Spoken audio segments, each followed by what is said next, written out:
Hello everyone, today we're going to be comparing two primary arm scopes, okay? One is a budget one on the left, $500, and the other one is a premium one on the right, $1,500, all right? So on the left, the budget one actually gives you a 10 magnification, right? So that's 1 to 10 by 28, whereas the premium one on the right only goes up to 8, so it's 1 to 8 by 24, okay? Now, the one on the left is bigger and a little heavier. It's 1 pound 8 ounces. The premium one on the right is a little lighter and a little bit more compact. That's 1 pound 5 ounces.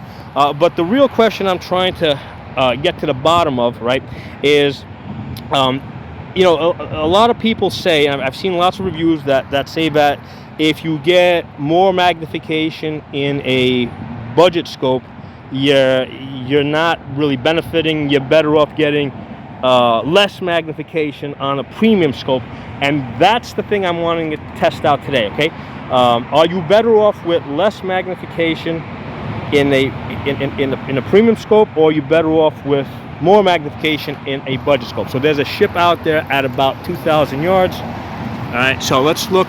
So right now we're looking at this in 10 magnification on the budget one, right? So that's at 10 magnification. Let me see if I can get the right eye relief. Get this to focus.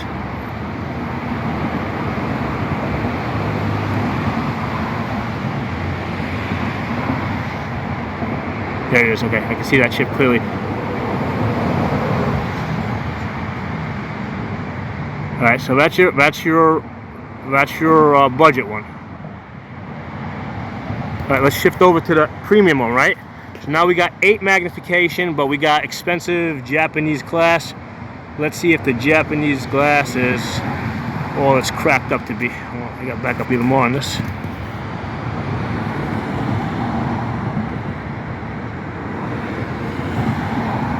Come on, give me.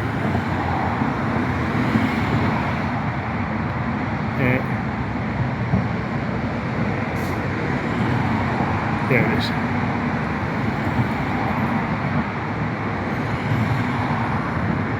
At some point we'll get this into focus. Right, so one of the things that you notice, there you go, now we got it. So so I'm finding that I can see the lettering better in the budget scope, which has more magnification. I'm finding, and the other thing, the benefit I'm seeing to the one with the premium one, the $1,500 one, is if you look around the scope edge, you'll see that if you look at, you're seeing less of the scope wall. Okay, whereas when you go to the budget one,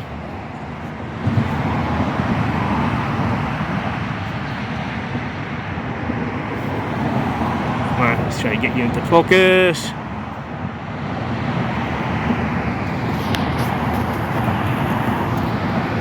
Come on. Right, why can't I find you? There it is. Okay, so with the budget one, you're gonna see more of that scope wall. So that's the disadvantage that I'm finding with the budget one that we're looking at right now. Okay, you see more scope wall, but I think that 10 magnification is more useful than the, you know, fancy smancy Japanese glass. I mean, I think ultimately you're just going to be able to see more with more magnification. I mean, what do you guys think? You know, I mean, I think you can see more with the more magnification. Let me go back to the premium one.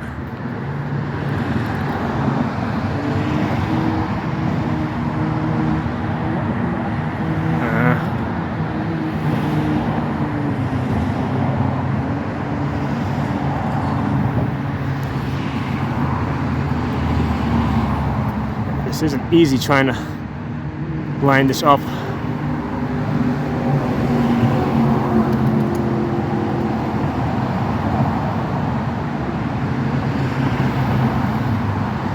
I know we got at least a couple of good images. May have to go back and pause it. Oh, let me get closer and back out.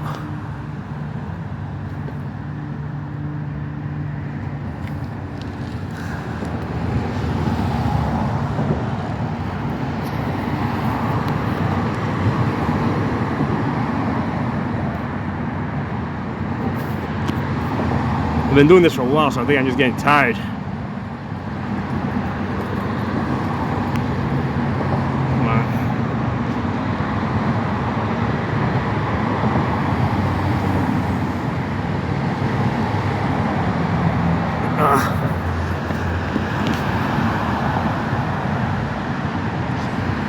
And that eye release, a mother.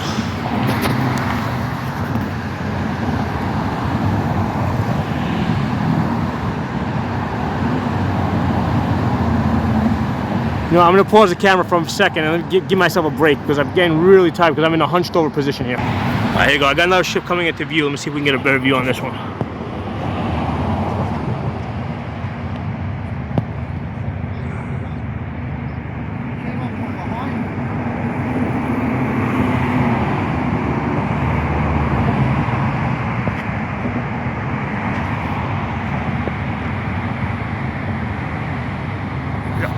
The finding eye relief also seems to be easier on the budget one.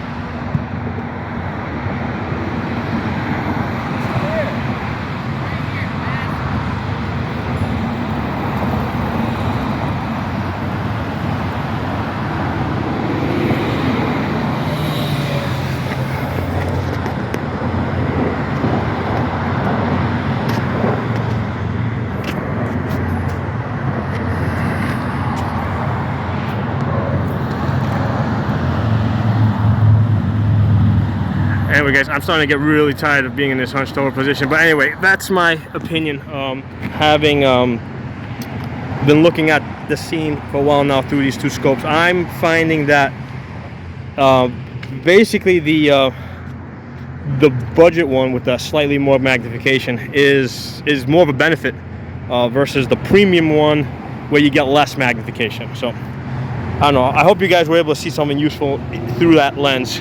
I'll talk to you all soon. Post some comments below. All right, we're gonna take another crack at this. Different location, different ship out there. All right, same deal. The budget one's on the left, premium one on the right. Both of these primary arms, same scopes we were looking at before.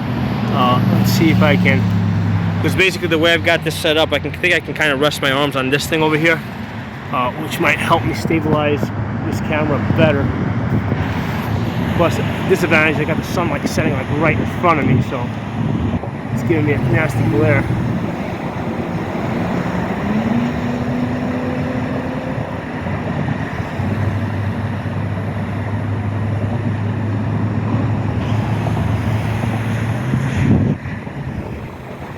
Okay, I think that's okay, so that's the budget one, $500. You can see the big scope ring.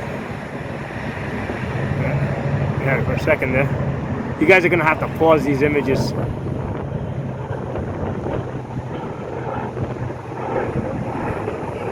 let's go to the thing.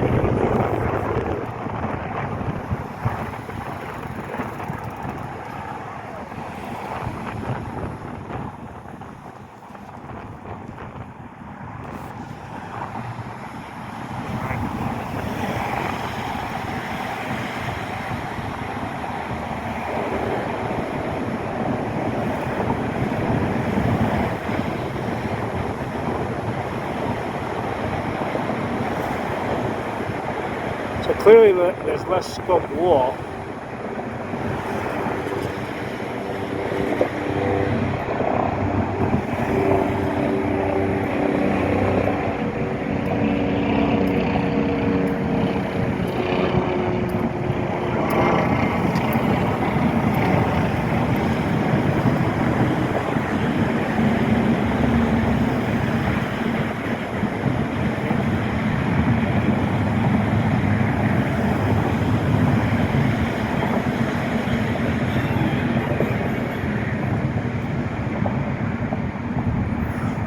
Pain in the balls. This is trying to get this thing to fucking focus.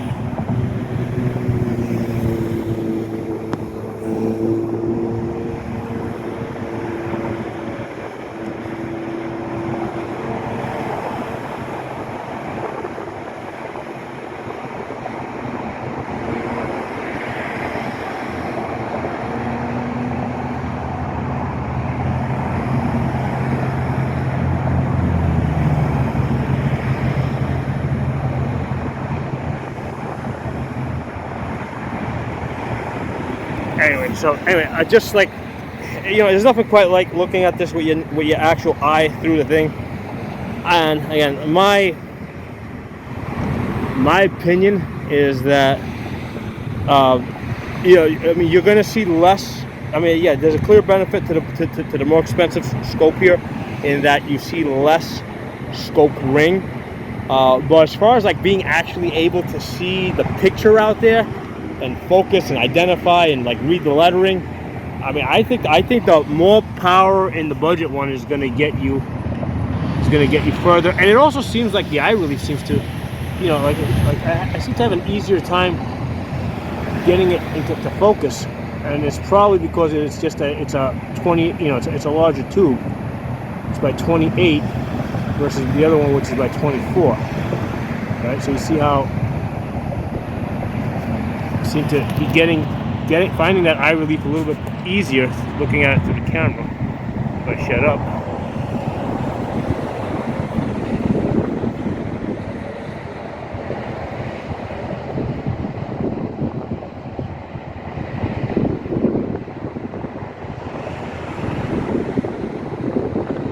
Go to the premium one. I mean, it seems to be the pattern, right? I just can't quite seem to find that perfect eye relief with this premium scope. That's the problem. I'm having that problem all day with this one.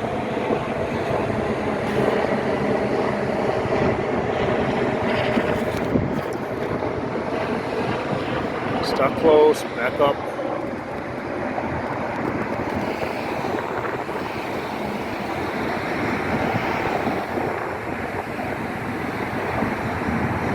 I mean, granted, there's a lot of human error here because I'm trying to line things up, and then there's the camera that's trying to focus, which is also, you know, doing whatever it wants to do. And I finally got it. But yeah, I mean, my feeling is that, you know, between these two scopes, right? I mean, great. If you got the money laying around and you don't know what to do with $1,500, yeah, by all means, get it, you know. But if you're on a tight budget, definitely go with the budget $500 one. That's going to serve you pretty good, so, you know, especially with that 10x magnification and with that ACSS reticle in there that allows you to, like, you know, basically do all your range estimating and all that good stuff. Right.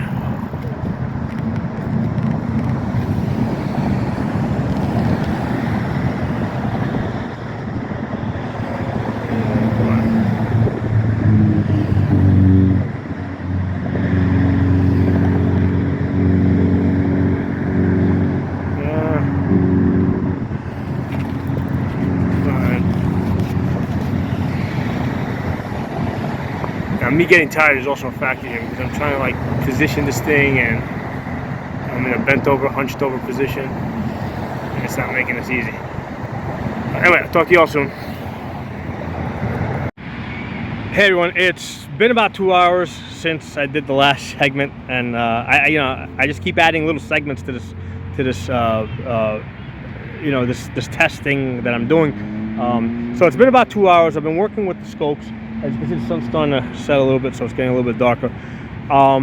So here's the thing: when I'm looking at the cargo ships, if I'm looking at the lettering on the cargo ships, it seems like the budget scope with the 10x magnification, it seems like it's easier to read the lettering at 2,500 yards versus the 8x premium Japanese glass. But then, like, when you start studying it a little bit, it's like, well, it's just because the letters are a little bit smaller, okay? So the fact that with the 10x they're a little bit bigger, it's like it seems like my initial impression was I can see it better, right? But then I started doing some different types of observations. So I went to a different spot over here where I can probably see out about 10 miles, and I can see some cranes and about 10 miles out, and I can actually see the Bayonne Bridge way out there. And look, I kind of figured out that looking at a bridge that is kind of helps you figure out the clarity. So the testing that I started doing is I held the two scopes, one in each hand, and max magnification. I was bringing up one, then bringing up the other, bringing up one, bringing up the other. I kept going back and forth And then then I kind of started seeing the difference that the premium glass made, right? Because it's basically, when you're looking at the lines, at the structures, at the bridge structure, or at the the crane structures, the lines seem darker, a little bit darker. Like there's more, almost like there's more resolution with the premium scope. Okay, so that's when I started seeing the difference, when I'm kind of going back and forth from one to the other, a scope in each hand, just constantly lifting one and testing the other, and just going back and forth, back and forth. I started seeing the slight benefit to the premium Japanese glass. Okay, and then what I also did is I put both scopes in 8 magnification, right? So the premium one maxes out at 8. I took the other one, the SLX budget one, which maxes at 10. I brought that back down to 8. So both of them are at 8. Okay, so when I'm looking at both of them in 8, yeah, it seems like the premium one, when they're both in 8, the premium one seems to have an advantage. But then when you bring it up to 10, it seems to like make up the difference almost. Okay, so my final thoughts on this, right? My final thoughts on this is, if you're going to be like basically doing lots of observation, where you're like looking out into the distance, the premium one is probably going to be the better choice. And I think this is in line with what other people have said that have done these types of reviews, right? It's just, basically I had to go out and prove it to myself, right?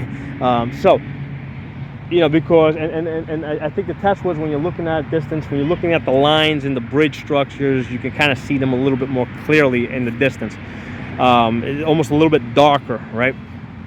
But if you're just like, if you're basically either going to just be going to the range, or even like in a self-defense type of situation, where you expect to be doing kind of like hit and run kind of stuff, like not sitting there all day doing observation at distance, you basically just need to find your target, get on it, and get out of there. Or let's say you're using a different scope to do your observation, right? Like binoculars, right? Or a spotting scope, and then you're gonna switch to that scope to do your, to take a shot. I think that the budget one is going to be just fine. So, in kind of like final conclusion, I think that the budget $500 one does a great job of making up that difference through having a bigger tube, right? Basically being by 28 versus 24. So and also by being a little bit longer. So it does a great job of making up the difference that you get in the $1,500 scope, and you're getting it at $500 versus $1,500. Okay, so that's kind of like I think I've been at this now for about 4 or 5 hours, and I kind of like, I had a feeling I was going to spend most of the day doing this, because it's like when you do it, it's like you're not sure if you're reading things the right way, and then so that's why I kept going back to different spots. At times, like I just kind of got tired. I had to take a break. I had to go back to it. I had said, let's do it again. And now, after having done this for a couple of hours, I can see how the Japanese glass is a little bit better, especially if you're switching back and forth, looking at distance. The line's a little bit darker. But if you're just trying to take your shot at distance, the budget one's going to get you there, right? So anyway, I'll talk to y'all soon.